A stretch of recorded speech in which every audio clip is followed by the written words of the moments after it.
Hi guys, నేను మీ DTR Sai Krishna. మీరు చూస్తున్నారు డిటిఆర్ సాయి కృష్ణ యూట్యూబ్ ఛానల్లో. ఈరోజు మన టాపిక్ ఏంటంటే రేవ్ పార్టీ.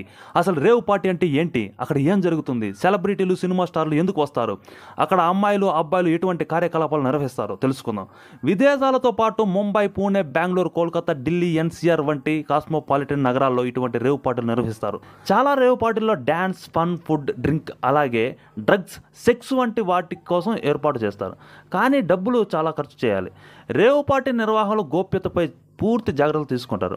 అందుకే చాలామంది సెలబ్రిటీలు వీటిపై ఎక్కువ మక్కువ చూపుతుంటారు. ఇంతకు రేవ్ పార్టీ ఎప్పుడు మొదలైంది? 60వ దశకంలో యూరోపియన్ దేశాల్లో పార్టీలు అంటే కేవలం మద్యానికి మాత్రమే. కానీ 80వ దశకంలో అది మారడం ప్రారంభమైంది. అనంతరం ఇది రేవ్ పార్టీ రూపాంతరాన్ని సంతరించుకుంది. 90ల నాటికి ప్రపంచవ్యాప్తంగా అనేక దేశాలలో రేవ్ పార్టీల ధోరణి ప్రారంభమైంది. లండన్లో ఇటువంటి ఉద్వేగభరితమైన పార్టీని రేవ్ పార్టీలు అని పిలుస్తారు. యుఎస్ లాంటి డిపార్ట్మెంట్ల నుంచి వచ్చిన డాక్యుమెంట్ల ప్రకారం రేవ్ పార్టీ 80ల నాటి డ్యాన్స్ పార్టీల నుంచి ఉద్భవించింది. డ్యాన్స్ పార్టీ రేవ్ పార్టీగా మారిపోయింది. మ్యూజిక్, టెక్నాలజీ, హాబీస్, డ్రగ్స్ దీనికి యాడ్ చేశారు. దీంతో వీటికి విపరీతమైన ఆదరణ పెరిగిపోయింది. మన ఇండియాలో రేవ్ పార్టీల ధోరణి గోవా నుంచి ప్రారంభమైంది. హిప్పాలు దీనిని గోవాలో ప్రారంభించారు.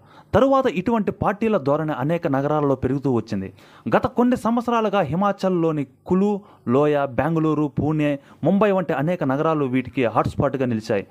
ముంబై, పూణే వంటి నగరాల్లో నిత్యం రేవ్ పార్టీల అరెస్టులు జరుగుతూ ఉన్నాయి. ఇంతకు రేవ్ పార్టీలో ఏం జరుగుతుంది?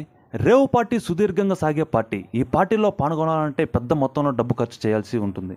లోపల పెద్ద శబ్దాలతో సంగీతం ప్లే అవుతూ ఉంటుంది. యువత సరదాగా ఎంజాయ్ చేస్తూ ఉంటారు. ఫుడ్, కూల్ డ్రింక్స్, ఆల్కహాల్, సిగరెట్లే కాకుండా కొకైన్, ఇషాన్, చెరాస్, ఎల్ఎస్డి, మెఫాడ్రాన్, ఎక్స్టసీ వంటి డ్రగ్స్ కూడా దొరుకుతాయి. కొన్ని రేవ్ పార్టీల్లో సెక్స్ కోసం రూమ్స్ కూడా ఏర్పాటు చేస్తారు. మాదక ద్రవ్యాలు తీసుకునే వారికి, విక్రయించే వారికి ఇది సురక్షితమైన ప్రదేశం. అధికారికల ప్రకారం రేవ్ పార్టీల్లో పెద్ద మొత్తంలో డ్రగ్స్ తీసుకుంటారు. రేవ్ పార్టీలు 24 గంటల నుంచి 3 రోజుల వరకు నిర్వహిస్తారు. అయితే ఈ పార్టీకి ఎంపిక చేసిన కొంతమందికి మాత్రమే అవకాశం కల్పిస్తారు. గోప్యతపై పూర్తి శ్రద్ధ వహిస్తారు. మొత్తానికి రేవ్ పార్టీస్ మీద ఒక చిన్న అవగాహన వచ్చిందని నేను అనుకుంటున్నాను. ఇలాంటి మరిన్ని వీడియోల కోసం మన ఛానల్ సబ్స్క్రైబ్ చేసుకోండి. నేను మీ DTR Sai Krishna. Thank you very much.